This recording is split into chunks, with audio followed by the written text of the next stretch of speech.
and I didn't know what to do about it. And none of the medical community knew what to do about it. The first story was it doesn't exist in BC. It's not here. It's back east. It's in Europe. Well, it is here. By writing to the Undercurrent, I got a flood of calls from people on Bowen Island who also have been infected with Lyme. And they pointed me to a doctor named Dr. Murakami, who operates mostly out of Hope, but also has a clinic in Vancouver a day a week and on Vancouver Island a day a week to deal strictly with Lyme disease. We had to send my blood all the way to California, Western blot test, to have the tick proven out because we don't have a testing system in British Columbia or in Canada. We're working very hard with Health Canada and with the BC Minister of Health to get a system in place so that people can be tested. It's a devastating disease. I am a very lucky survivor. I had a total neurological collapse in January of 2006. I ended up in St. Paul's Emergency, and they pumped me full of all kinds of stuff and literally saved my life. And by going to Dr. Murakami and getting this Western blot test back from California, proving that Lyme was in me, it allowed him to put me on a series of very intensive antibiotics that was on all through last summer. I think Lyme has gone, but I want to tell all of you, your families, your friends, if you get bit by a tick, Lauren knows how to deal with them. All the doctors in Bowen know how to deal with them. Don't pull it out, because if you do, you'll leave the head in, and the Borrelia will stay infected in your blood system. And then you'll go into a spiral of decline. So it's kind of a public service. I do this every time I talk in public now, to parks crews, to outdoor workers, to people, all of us are outdoors. You know, I woke up this morning and I looked at our window and I thought, man, we're in heaven.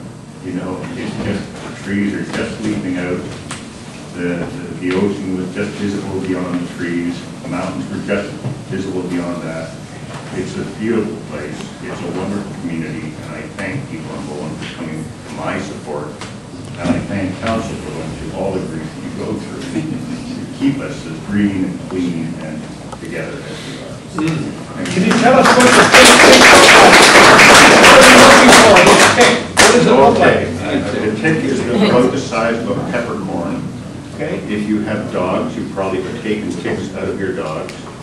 The trick is not to pull the tick out of your body, but to go and have it surgically removed. It's a little black, round, it looks like peppercorn. And if you're outdoors, you should dress like I do. Some people say you should even tuck your pants into your socks. I will never, I got our own little woodlocker on Bowen Island, and you know, I will never work outdoors in shorts again in tick season. And they're very active right now. So what's the season? Well, it's extended. It's a little like I've done a lot of work on mountain pine beetle recently up in the interior. And the mountain pine beetle, of course, lives through the winter because it doesn't get cold enough to kill it off. It needs minus 40 degrees, and it's just devastated the forest in the interior of British Columbia, and it's moving out into Alberta. And the tick season used to be probably from about now until September. But because we have much warmer winters and generally much warmer falls, you probably should expect to find ticks active and moving around anytime from about February until October. Okay, so if you get a tick, don't pull it out, go to the doctor, have them surgically remove it.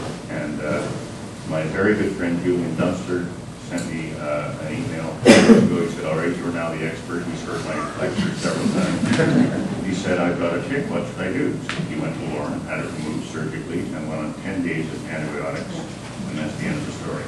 If you don't get on the antibiotics, though, you just can't know. When you say Lauren, you're talking Lauren Bucher. Yes, Doctor. Yeah. Yeah, thank you. Thank you very much, Bill.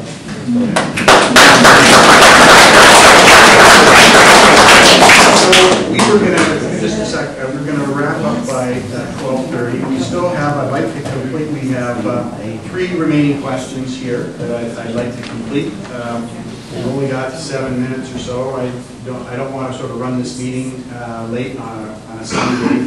So I'd like to get to those questions, and Can people sort of stick around for an extra 5 or 10 minutes so we can complete those? We'd sort of plan to have sort of a chat session afterwards. That will happen, but I think that's going to be compressed. I'm not sure many of us can stick around afterwards, so we'll continue that, but I wanted to complete the questions. So there are 3 to go. Yeah, go. The next question, Joyce Gagnon, regarding the Community Foundation. Yeah, I said I'd like to be positive, so here's a positive. People that are here are concerned about what's happening in our community, and you have a great opportunity that you may not know about. The Community Foundation is alive and well on this island, and our role is to bring people's ideas together and to make change and to cause our lives to be better and to celebrate all the things that we should be very happy about. It's not to do about politics, it's simply about people getting together to make things better and to celebrate. And the board of directors, Murray's on the board and as I am, would love you to come to the annual general meeting on May 13th at Bowen Court at 7 p.m. because at that time you'll have an opportunity to talk about what you're passionate about, to see if there's something that we can do as a community to take action. We don't have a huge endowment fund, but we do have access to many, many donors across Canada that are willing to help support charitable activity. So why don't we get together on May 13th and talk about some of the things that we can do? Please come. We'd love to see you. Thanks. Joyce, what day of the week is that? Tuesday night? Tuesday night at 7 p.m. at Bowen Court. Great, thank you very much. Second last question, is there an emergency plan in place for road blockage, whether due to snow, ice, fallen trees, etc.? And secondly, when will the road to Hood Point West be cleared of snow in winter? So, I guess the first question, that is, is there an emergency plan in place for road blockage, whether it's due to snow, ice, fallen trees, etc.? Well, we certainly have had road blockages. That's a certainty. This island is a little unique in that there's no interconnecting road that goes from Lake Hood Point over to Mount Gardner or Tunstall Bay to this side of the island. So road blockages are a real concern. When a tree comes down in the wintertime and blocks the road, there are some real concerns for hydro cables. For example, it can happen, and it has happened on Bowen Island, where the power's gone out, they've started their generator, they've plugged it into a dryer outlet or whatever, and it can backfeed if you don't isolate your system from the grid. It can backfeed down that grid. And the transformers can work in reverse, and you can end up having a wire on the ground that can electrocute somebody. There hasn't been an electrocution on Bowen, but that event has occurred. The fire department and the public works from the community will go out and assess a situation where a tree is down. And the road, hydro, it's a difficult situation because hydro say if there's wires involved, the crew has to put this out. Well, that's not adequate for ambulance calls or police or fire. So we will do what we have to do to get that tree off the road to open up the lane for traffic. Snow clearing, that's not my baby. We do chain up our fire trucks. There are some driveways on this island with houses that are virtually impossible to get to in the winter. And that's why things like sprinklers, flat is a good thing. Great. And I think we don't... the second part of that question, there is a map on the website that shows the priority of roads for snow clearing. So it is there.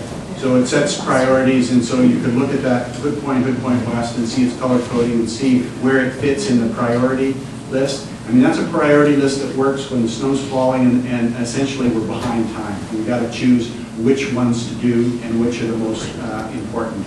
And then once the snow stops falling, then the catch-up happens and the crews are able to sort of get to the second priority and third priority roads. So the last question goes to Rosemary Knight. Well, I was actually